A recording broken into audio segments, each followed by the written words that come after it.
नमस्कार। एक बार फिर से बहुत बहुत स्वागत है आप सभी का स्टडी हिंदी के इस यूट्यूब चैनल में। दोस्तों, आज के इस वीडियो में हम स्टार्ट करेंगे मूल अधिकारों का जो पार्ट 2 है उसको। इससे पहले हमने पार्ट 1 को देखा था। पार्ट 1 में हमने देखा था मूल अधिकार की जितनी भी विशेषताएं हैं तथा जितने भी इंपॉर्टेंट फैक्ट बन सकते थे मूल अधिकारों से रिलेटेड, उनको हमने पार्ट 1 में कवर कर लिया था।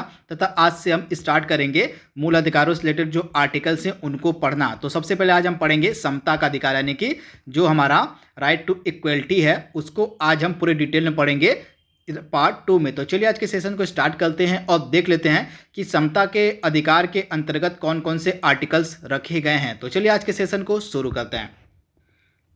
तो सबसे पहला हमारा आर्टिकल है फंडामेंटल राइट्स से रिलेटेड आर्टिकल 12। जैसा कि मैंने आपको बताया था पार्ट 1 में, जो फंडामेंटल राइट्स हैं, जो हमारे मूल अधिकार हैं, इनको रखा गया कौन से भाग में? तो भाग 3 हमारा जो है हमारे संविधान का जो पार्ट 3 है, आप याद रखिएगा, हमारे संविधान का जो भाग 3 है उसमें जो है हमारे मूल अधिकारों को रखा गया था। कौन से आर्टिकल के तहत रखा गया है? तो इनको आर्टिकल 12 से लेके आर्टिकल 35 तक जो है हमारे जो मूल अधिकार हैं उनको रखा गया है। तो सबसे पहले आज हम स्टार्ट करेंगे आर्टिकल 12 को। देखेंगे कि आर्टिकल 12 में क्या रखा गया है।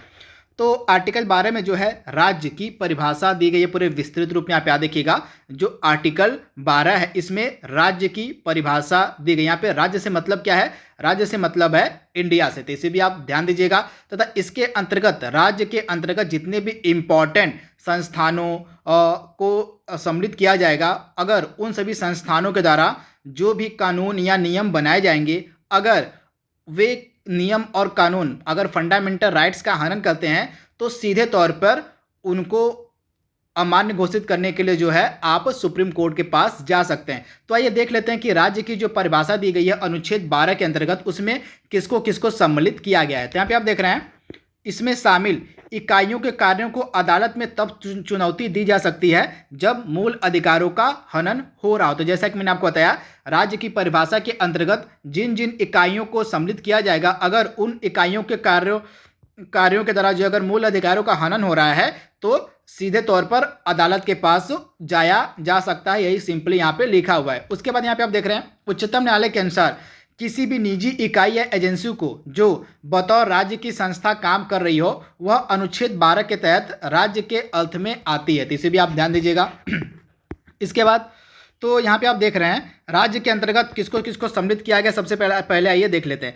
तो सबसे पहले आप देख लीजिए, जो हमारी भारत सरकार है वह आएगी राज्य के अंतर्गत। आप नोट डाउन करते चलिएगा, हमारी जो भारत सरकार है वह राज्य की परिभाषा के अंतर्गत आती है। इसके तहत हमारी जो संसद है, आप याद देखिएगा, संसद यानी कि हमारी लोकसभा हो गई और हमारी राज्यसभा हो गई, ये सभी जो है केंद्र के तहत ये राज्य की परिभाषा में आती है। लोकसभा, राज्यसभा।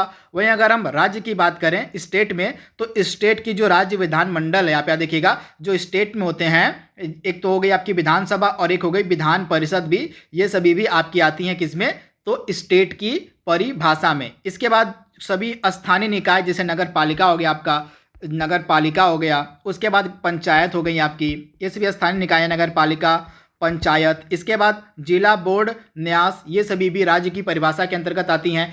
इसके अलावा जो वैधानिक और गैर संवैधानिक प्राधिकरण है, जैसे LIC आपका हो गया, LIC हो गया, उसके बाद ONGC हो गया, तो ये सभी जो हैं आपका किसके अंतर्गत आते हैं? ये सभी राज्य की परिभाषा के अंतर्गत आते हैं। अगर इस राज्य की परिभाषा में जिन इकाइयों को शामिल किया गया है, अगर उनके द्वारा कोई ऐसा जो है कार्य किया जाता है जिससे मूल अधिकारों का हनन होता है, तो इनके खिलाफ जो है सीधे सुप्रीम कोर्ट के पास जाया जा सकता है। तो इन इकाइयों को आपको याद रखना है, जो फंडामेंटल राइट्स के अंतर्गत राज्य की परिभाषा दी गई है, उन राज्य के अंतर्गत किन किन इकाइयों को सम्मिलित किया गया है मैंने आपको बता दिया है, उनको आप जरूर याद रखिएगा।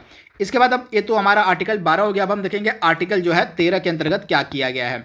तो आर्टिकल 13 जो है, अनुच्छेद 13 घोषित करता है कि मूल अधिकारों का अल्पीकरण करने वाली विधियां शून्य होगी। सिंपली वही बताया गया है कि वे सभी विधियां जो मूल अधिकारों का अल्पीकरण करती हैं वे विधियां शून्य होंगी, अर्थात इनकी न्यायिक समीक्षा की जा सकती है। यानी कि अनुच्छेद 13 यह कहता है कि अगर कोई ऐसा कार्य जिनके द्वारा मूल अधिकारों का हनन होता है, मूल अधिकारों का अल्पीकरण होता है, तो वे सभी जो कार्य हैं वे न्यायिक समीक्षा के अंतर्गत आते हैं। इसके बाद यह शक्ति जो है उच्चतम न्यायालय को अनुच्छेद 32 के अंतर्गत दी गई है और उच्चतम न्यायालय यानी कि हाई कोर्ट को 226 के अंतर्गत दी गई है। इसे आप याद रखिएगा। यहाँ पे आप देख रहे हैं, यह शक्ति उच्चतम न्यायालय व उच्च न्यायालय को प्राप्त है जो किसी विधि को मूल अधिकारों का हनन होने के आधार पर गैर संवैधानिक या अवैध घोषित कर सकती है। तो अनुच्छेद 32 सुप्रीम कोर्ट के पास पावर है और अनुच्छेद 226 हाई कोर्ट को यह पावर देता है कि अगर मूल अधिकारों का उल्लंघन हो रहा है तो अगर जिन कार्यों से जिस विधि से मूल अधिकारों का उल्लंघन हो रहा है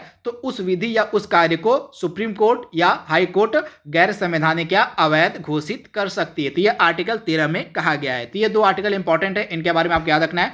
अब हम स्टार्ट करेंगे जो सबसे पहला फंडामेंटल मोस्ट इंपॉर्टेंट है आपका राइट्स, समानता का अधिकार यानी कि राइट टू इक्वलिटी, जो आर्टिकल 14 से लेके आर्टिकल 18 तक रखे गए हैं जो है समानता का अधिकार। तो इसे आप याद रखिएगा। तथा समानता के अधिकार में सबसे पहला आर्टिकल आपका आता है आर्टिकल 14।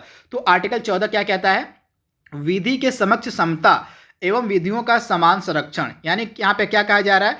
प्रत्येक व्यक्ति चाहे वह नागरिक हो या विदेशी हो, सब पर यह अधिकार लागू होता है। इसके अतिरिक्त व्यक्ति शब्द में विधिक व्यक्ति अर्थात संवैधानिक निगम, पंजीकृत कंपनियां, समितियां या किसी भी अन्य तरह की विधिक व्यक्ति इसमें शामिल होते हैं। यानी कि ये सभी जो विधिक व्यक्ति हैं, ये सभी जो हैं, प्रत्येक व्यक्ति जो हैं उनको कानून का समान संरक्षण प्राप्त होगा, कानून के समक्ष सभी समान होंगे, आर्टिकल 14 में कहा गया है। इसके अंतर्गत कुछ अपवाद भी रखे गए हैं जो कई बार एग्जाम में अपवाद से ही प्रश्न पूछा जाता था। इन अपवादों को याद रखना है कि इसमें अपवाद क्या क्या है। तो पहला अपवाद क्या है, एक्सेप्शन क्या है, इसको आप नोट डाउन कर लीजिएगा। तो पहला एक्सेप्शन यहाँ पे मोस्ट इंपॉर्टेंट है, भारत के राष्ट्रपति एवं राज्यपाल को भिन्न शक्तियां प्राप्त हैं अनुच्छेद 361 के अंतर्गत। यानी कि हमारे देश के जो राष्ट्रपति हैं और राज्यपाल हैं उनको जो है भिन्न शक्तियां प्राप्त है अनुच्छेद 361 के अंतर्गत। तो पहली शक्ति क्या है?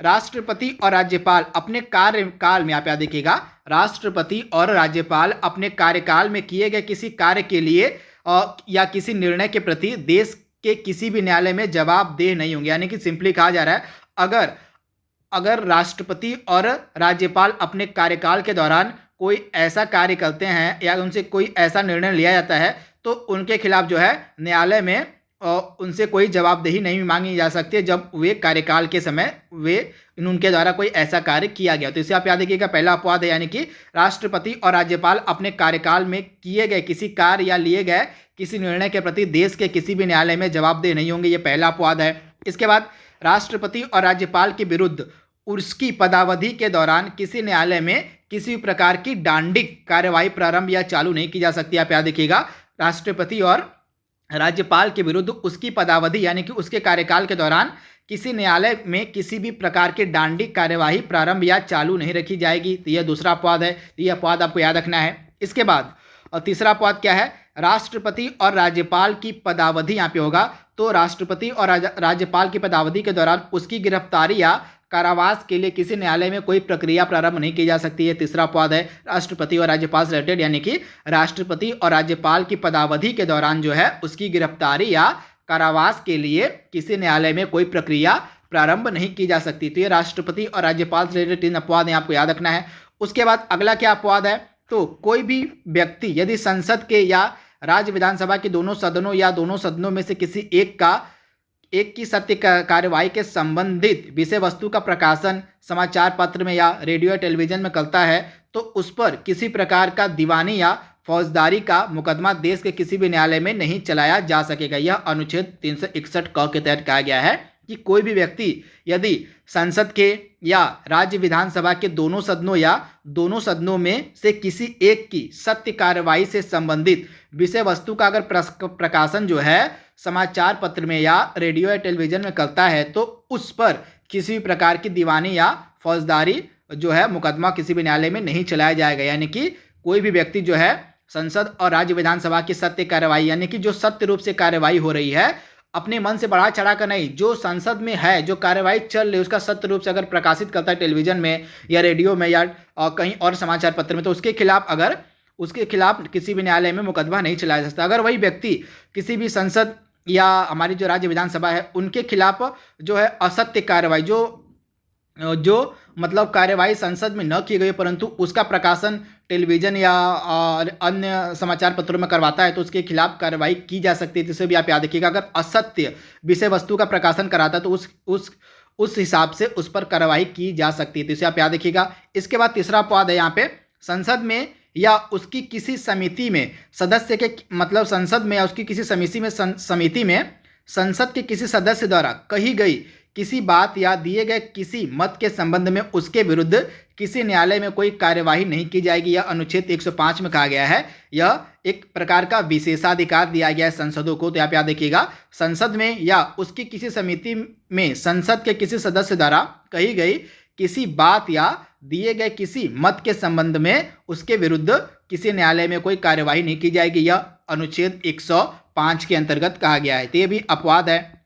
इसके बाद अगला अपवाद क्या है, राज्य के विधानमंडल में या उसकी किसी समिति में विधानमंडल के किसी सदस्य द्वारा कही गई किसी बात या दिए गए किसी मत के संबंध में उसके विरुद्ध जो है न्यायालय में कोई कार्यवाही नहीं की जाएगी। यह अनुच्छेद 194 के अंतर्गत किया गया। यानी कि जो एमपी होते हैं, एमपी यानी कि जो आपके संसद में होते हैं सदस्य, संसद के सदस्य, और आपके जो एमएलए हो गए, ये सभी हो गए जो और राज्य विधानमंडल में होते हैं, इनके खिलाफ जो है कोई भी न्यायिक कार्रवाई नहीं की जाएगी। उनके मतलब जब वे संसद में कोई भी भाषण या कुछ भी कार्य करते हैं तब। तो इसे आप याद रखिएगा, इनको इस प्रकार का विशेषाधिकार प्राप्त है। अनुच्छेद 105 यह अधिकार देता है एमपी को और अनुच्छेद 194 अधिकार देता है एमएलए को। तो इसे भी आप याद रखिएगा। इसके बाद विदेशी संप्रभु शासक, राजदूत या कूटनीतिक व्यक्ति दीवानी एवं फौजदारी मुकदमों से मुक्त होंगे। आप याद रखिएगा, विदेशी जो संप्रभु शासक होंगे, राजदूत जो हमारे देश में आते हैं, उसके बाद कूटनीतिक जो व्यक्ति होते हैं, उनके खिलाफ जो है दीवानी और फौजदारी मुकदमा नहीं चलाया जाएगा। ये भी किया गया है। उसके बाद संयुक्त राष्ट्र संघ एवं इसकी एजेंसियों को भी कूटनीतिक मुक्ति प्राप्त है। तो ये सभी क्या हैं, तो ये सभी अपवाद हैं।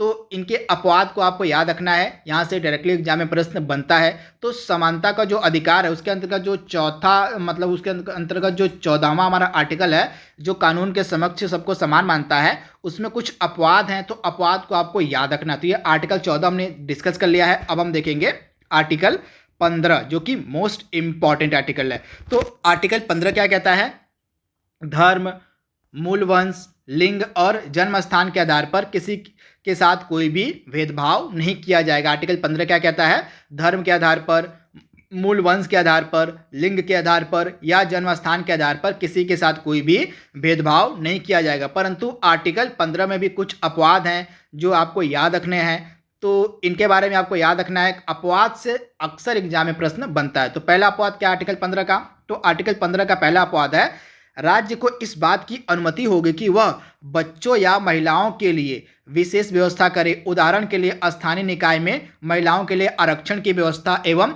बच्चों के लिए निःशुल्क शिक्षा की व्यवस्था शामिल है। तो यह पहला अपवाद है। उसके बाद दूसरा अपवाद क्या है, राज्य को इसकी अनुमति होती है कि वह सामाजिक और शैक्षणिक रूप से पिछड़े वर्गों या अनुसूचित जनजाति या जाति के विकास के लिए कोई विशेष उपबंध करे। उदाहरण के लिए विधानमंडल में सीटों का आरक्षण या सार्वजनिक शैक्षणिक संस्थान में शुल्क से छूट शामिल है। तो ये सभी अपवाद हैं। अपवाद में पहला हमने क्या पढ़ा, जो राज्य है उसके द्वारा जो है बच्चों और महिलाओं के लिए कोई विशेष व्यवस्था की जा सकती है। इसके अलावा जो सामाजिक और शैक्षणिक रूप से पिछड़े वर्ग हैं या अनुसूचित जाति और जनजाति हैं, उनके खिलाफ भी कोई विशेष उपबंध किया जा सकता है राज्य के खिलाफ। तो ये किसी भी प्रकार का भेदभाव नहीं माना जाएगा। यह एक्सेप्शन है, तो इसे आप याद रखिएगा। इसके बाद अगला एक्सेप्शन क्या है, तीसरा, तो कोई राज्य को यह अधिकार है कि वह सामाजिक और शैक्षणिक रूप से पिछड़े लोगों या तो हमने पढ़ लिया था, यहाँ पे आप देख रहे हैं, तथा यह जो शैक्षणिक संस्थान है, ये शैक्षणिक संस्थान और राज्य से अनुदान प्राप्त निजी या अल्पसंख्यक किसी प्रकार की हो सकते हैं। आप याद देखिएगा, ये जो शैक्षणिक संस्थान है ये राज्य से अनुदान प्राप्त निजी या अल्पसंख्यक किसी प्रकार से हो सकते हैं। तो इनके बारे में आपको याद रखना है। अंतिम प्रावधान को जो है आप याद देखिएगा, जो अंतिम प्रावधान है, ये जो अंतिम प्रावधान है 100 वाला, इसको 93वें संशोधन 2005 के द्वारा शामिल किया गया था। इसे आप याद देखिएगा। जो अंतिम यहाँ पे है सामाजिक व शैक्षणिक रूप से पिछड़े वर्गों के लिए लोगों के लिए आप याद देखिएगा, जो अंतिम प्रावधान है सामाजिक व, तो अंतिम प्रावधान हमने क्या पढ़ा था, राज्य को यह अधिकार है कि वह सामाजिक एवं शैक्षिक रूप से पिछड़े, आप याद देखिएगा यहाँ पे शैक्षिक होगा, तो शैक्षिक रूप से पिछड़े लोगों या अनुसूचित जाति और जनजाति के लोगों के उत्थान के लिए शैक्षणिक संस्थाओं में प्रवेश के लिए छूट संबंधी कोई नियम बना सकता है। तो यह जो प्रावधान है इसको 93वें संविधान संशोधन 2005 के द्वारा शामिल किया गया था। यह फैक्ट आप याद रखिएगा।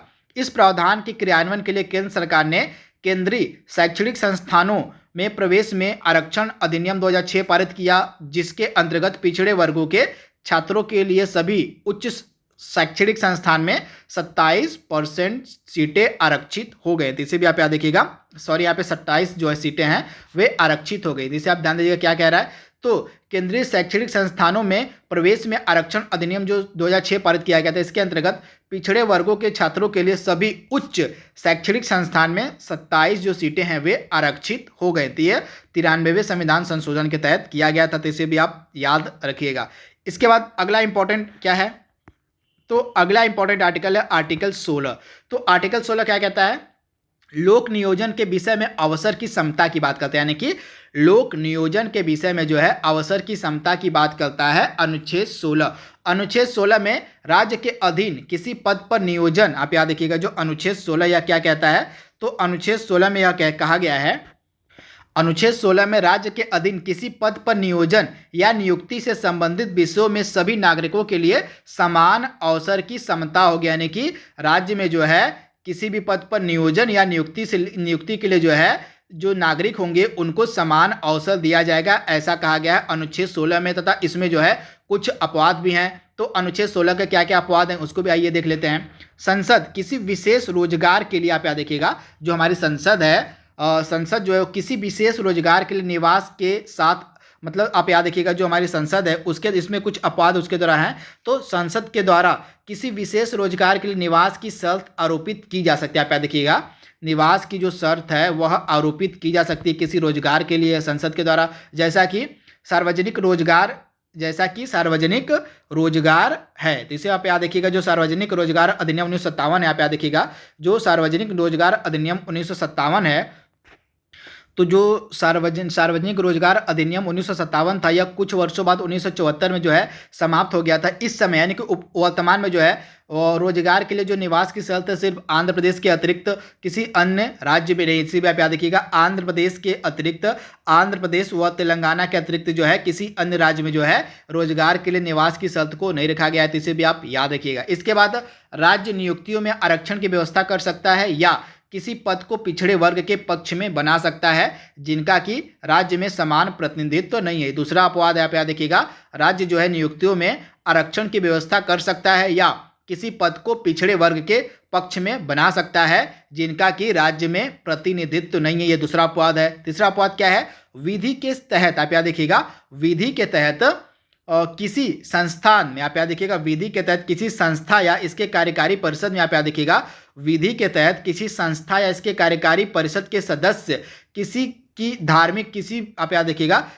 धार्मिक आधार पर व्यवस्था की जा सकती है। तो इसे भी आप याद रखिएगा विधि के समक्ष किसी संस्था या इसके कार्यकारी परिषद के सदस्य या किसी की धार्मिक आधार पर व्यवस्था की जा सकती है। तो इसे भी आप याद रखिएगा। ये 3 अपवाद हैं, यहाँ से डायरेक्टली प्रश्न आपके एग्जाम में पूछे जाएंगे। अगला हम आर्टिकल देखेंगे आर्टिकल 17। इसके बाद हम आर्टिकल 17 देखेंगे। तो आर्टिकल 17 क्या कहता है, अस्पृश्यता का अंत, यानी कि अनटचेबिलिटी का प्रयोग करता है, प्रोहिबिशन करता है, यानी कि अस्पृश्यता का अंत जो है आर्टिकल 17 में किया गया। इसके अंतर्गत जो है अस्पृश्यता को समाप्त करने की व्यवस्था और किसी भी रूप में इसका आचरण निषिद्ध किया गया है। 1976 में अस्पृश्यता अपराध अधिनियम 1955 में मूलभूत संशोधन किया गया और इसको नया नाम नागरिक अधिकारों की रक्षा अधिनियम 1955 दिया गया और इसमें जो है विस्तार कर डांडिक उपबंध और सख्त बनाया गया। तो आप याद रखिएगा जो है 1976 में जो है अस्पृश्यता अपराध अधिनियम 1955 में जो है मूलभूत संशोधन किया गया और इसको नया नाम दिया गया क्या, नागरिक अधिकारों की रक्षा अधिनियम 1955 तथा इसमें जो है इसमें विस्तार कर डांडिक उपबंध और सख्त बना दिए गए हैं। आप याद रखिएगा जो जन अधिकार सुरक्षा अधिनियम 1955 है, जो जन अधिकार सुरक्षा अधिनियम 1955 इसके अंतर्गत छुआछूत को दंडनीय अपराध घोषित किया गया। जिसे भी आप याद रखिएगा जो जन अधिकार सुरक्षा अधिनियम 1955 है, इसके अंतर्गत जो है छुआछूत यानी कि अनटचेबिलिटी को जो है आपका दंडनीय अपराध घोषित किया गया है। इसके तहत 6 माह का कारावास या 500 का दंड अथवा दोनों शामिल है। जो व्यक्ति इसके तहत दोषी करार दिया जाएगा उसे संसद या राज्य विधानमंडल चुनाव के लिए अयोग्य करार देने की व्यवस्था की गई है। तो इसे भी आप याद रखिएगा, यह हमारा आर्टिकल 17 है। इसके बाद आर्टिकल 18 क्या कहता है, जो समानता के अधिकार का लास्ट आर्टिकल है। तो आर्टिकल 18 क्या कहता है? उपाधियों का अंत करता है, यानी कि उपाधियों के अंत की बात की गई है आर्टिकल 18 में। तो यहाँ पे आप क्या देख रहे हैं? अनुच्छेद 18 उपाधियों का अंत करता है। इस संबंध में 4 प्रावधान किए गए हैं। यहाँ पे देखिएगा, इस संबंध में जो है 4 प्रावधान किए गए हैं। पहला प्रावधान क्या है? आर्टिकल 18 यह निषेध करता है कि राज्य, सेना या विद्या संबंधित सम्मान के सिवा कोई और उपाधि प्रदान नहीं करेगा। यह पहला इसमें फैक्ट है आर्टिकल 18 में, कि जो राज्य है वह सेना या विद्या संबंधित सम्मान के सिवा कोई और उपाधि जो है प्रदान नहीं करेगा। इसके बाद यह आर्टिकल जो 18 यह निषेध करता है कि भारत का कोई नागरिक विदेशी राज्य से कोई उपाधि प्राप्त नहीं करेगा। यह भी निषेध किया जाता है आर्टिकल 18 के अंतर्गत कि भारत का जो नागरिक है विदेशी राज्य से कोई उपाधि प्राप्त नहीं करेगा। इसके बाद कोई विदेशी राज्य के अधीन लाभ या विश्वास के किसी पद को धारण करते हुए किसी विदेशी राज्य से कोई भी उपाधि राष्ट्रपति की सहमति के बिना स्वीकार नहीं करेगा। यहाँ पे किसी विदेशी व्यक्ति की बात हो रही है कि अगर कोई विदेशी व्यक्ति है, अगर वह राज्य के अधीन भारत में, मान लीजिए यहाँ पे भारत में जो है लाभ या विश्वास के किसी पद पर बना हुआ है,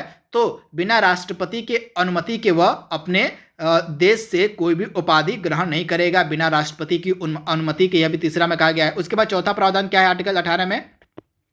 तो राज्य के अधीन लाभ या विश्वास का पद धारण करने वाला कोई व्यक्ति किसी विदेशी राज्य से या उसके अधीन किसी रूप में कोई भेंट, उपलब्धि या पद राष्ट्रपति के सहमति के बिना स्वीकार नहीं करेगा।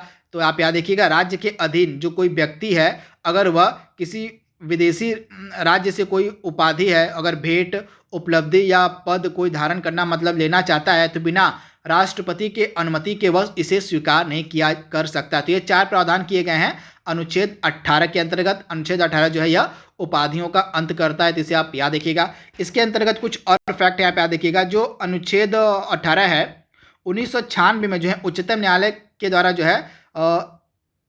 है यहाँ पे आप देख रहे हैं 1996 में उच्चतम न्यायालय ने जिन 4 उपलब्धियों को संवैधानिक वैधता को उचित ठहराया, तो वो थी पद्म विभूषण, पद्म भूषण और पद्म श्री, यानी कि जो है उच्चतम न्यायालय जो इसने पद्म भूषण, पद्म विभूषण और पद्म श्री को जो है इनको संवैधानिक अधिकार दिया था 1996 में। न्यायालय में कहा गया कि यह पुरस्कार उपाधि नहीं है तथा अनुच्छेद 18 में वर्णित प्रावधानों का उल्लंघन इनसे नहीं होता है। आप यहाँ देखिएगा, जो पद्म विभूषण है, जो पद्म भूषण हैं और पद्म श्री हैं, ये न्यायालय के द्वारा कहा गया था, हमारे सुप्रीम कोर्ट के द्वारा यह कहा गया था कि उपाधि नहीं है तथा इनके द्वारा जो है अनुच्छेद 18 में वर्णित प्रावधानों का उल्लंघन नहीं होता है। तथा आप यहाँ देखिएगा, जो पद्म विभूषण, पद्म भूषण और पद्मश्री, इनकी जो शुरुआत है 1954 में की गई थी।